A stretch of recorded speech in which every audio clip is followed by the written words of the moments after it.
स्वागत आहे तुमचं बाईक आईमध्ये आणि वटवृक्ष फाउंडेशन संचलित ब्लूमिंग किड्स प्री प्रायमरी स्कूलमध्ये। तर आपली शाळा भरली आहे आज कुठे तर शेतात भरली आहे आणि मुलं तुम्हाला काहीतरी सांगणार आहेत। मी बॅक कॅमेरा ऑन करून तुम्हाला दाखवणार आहे की मुलं तुम्हाला आज कसलं ज्ञान देतात। तर पाहूया। Say hi to the video. Okay, tell me, आपल्या शरीरामध्ये किती प्रकारचे जीवनवायू असतात? कोणते कोणते?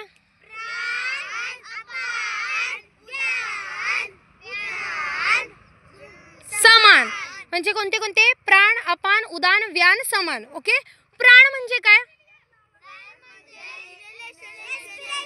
रेस्पिरेशन म्हणजे श्वास घेणे आणि श्वास बाहेर सोडणे। अच्छा, मला सांगा पुढे काय आहे आपलं? उदान। उदान म्हणजे काय? एक्सक्रीशन म्हणजे काय रे? मलमूत्र शरीरातून बाहेर काढणे। अच्छा, व्यान म्हणजे काय मला सांगा मुलांना, पटकन पटकन। बॉडी मध्ये सर्क्युलेशन आणि एनर्जीचं क्रिएशन करणं। ओके, नेक्स्ट इज उदान। उदान म्हणजे काय? डायजेस्टिव्ह सिस्टम म्हणजे अन्न रसाचे भिसरण किंवा अन्न रस पूर्ण बॉडी मध्ये स्प्रेड करणं। ओके, लास्ट इज समान। समान म्हणजे काय रे बाळांनो?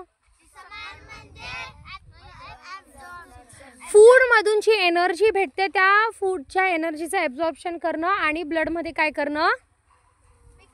मिक्स करणं। Very good.